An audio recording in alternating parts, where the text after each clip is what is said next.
नमस्कार दोस्तों, कैसे हैं आप? उम्मीद करता हूँ आप सब अच्छे होंगे।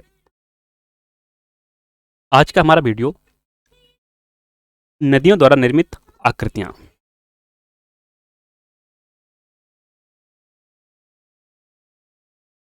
यहाँ से प्रश्न बनते हैं मिलान वाले। कौन सी आकृति किसके द्वारा निर्मित है? नदी द्वारा, हवा द्वारा या फिर समुद्र द्वारा? तो जान लेते हैं कौन कौन सी आकृतियाँ नदी द्वारा निर्मित होती हैं। जो पहली आकृति है वह है जलप्रपात, वाटरफॉल।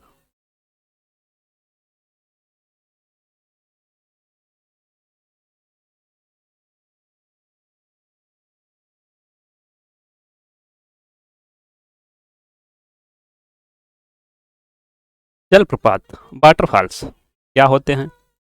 जब नदी के रास्ते में कोई चट्टान आ जाए जिसे वह काट ना सके तथा जल ऊंचाई से गिरने लगे, जैसा आप चित्र में देख रहे हैं, पानी ऊपर से नीचे की तरफ गिर रहा है, जलप्रपात कहते हैं। अगली आकृति है गॉर्ज। नदी की बी आकार की गहरी घाटी को गॉर्ज कहते हैं। गॉर्ज प्राय नदी के पर्वतीय भाग में पाए जाते हैं। इस तरह की जो आकृतियां हैं आप इनको कहाँ देखेंगे? पर्वतीय भागों में। अगली है नदी वेदिका। नदी की घाटी के दोनों ओर नदी के चबूतरे मिलते हैं। आप टेरेस टाइप की देख रहे होंगे, सीढ़ियां बनी हुई हैं। कुछ नदियों की घाटी में चबूतरे सीढ़ी नुमा रूप धारण कर लेते हैं। अगला है सिप्रिका। पहाड़ी भागों में नदी के मार्ग में भूमि का ढाल तीव्र होने पर नदी का जल तीव्र गति से नीचे की ओर बढ़ता है। इस प्रकार तेज बहते पानी को सिप्रिका कहते हैं। अगली आकृति जलोढ़ पंख, एलुवियल फैंस। पर्वतीय ढाल से नीचे उतरती हुई नदी जब गिरिपथ के पास समतल मैदान में प्रवेश करती है तो उसका वेग अचानक कम हो जाता है। इस कारण उसके साथ बहने वाले अवसाद एक पंख के रूप में फैलकर जमा हो जाते हैं। इस प्रकार की भू आकृति को जलोढ़ पंख कहते हैं। एक पंख की आकृति यहाँ पर ले रखी है, आपने देख सकते हैं। अगला है नदी विसर्प, रिवर मियंडर्स। कोई नदी जब मैदान में बहती है, जहां मैदान का ढाल मंद होता है, वहां नदी विसर्प या मियंडर बनाते हुए बहने लगती है। ऐसा कहां पर होता है? मैदानी क्षेत्रों में। अगला है गोखुर झील।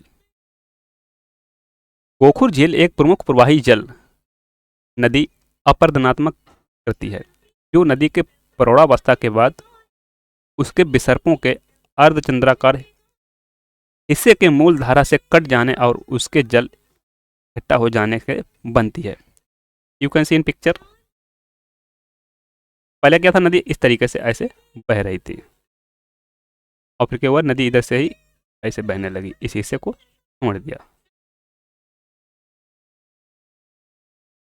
कुंभित जलमार्ग। नदी के निचले भाग में धरातल का ढाल बहुत मंद हो जाता है, जिसके कारण जलमार्ग कई धारा में विघटित हो जाता है। ऐसे जलमार्ग को गुम्फित जलमार्ग कहते हैं। अगला है डेल्टा। अरब सागर में गिरने वाली नदियां क्या बनाती हैं?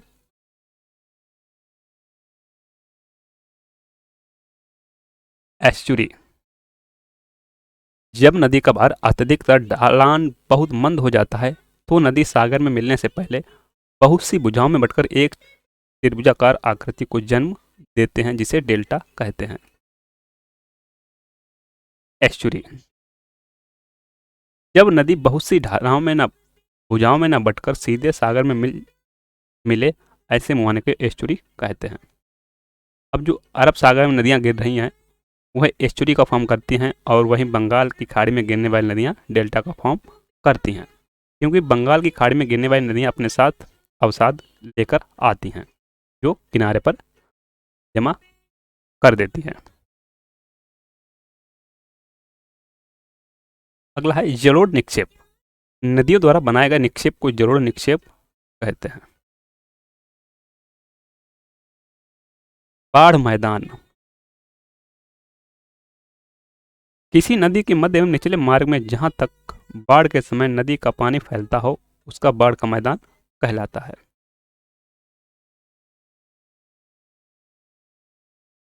अगला है सरिता अपहरण। जब कोई नदी अपने उद्गम की ओर अपरदन करती हुई किसी दूसरी नदी के जल को अपने जलमार्ग में खींच लाए तो उसे नदी या सरिता अपहरण कहते हैं।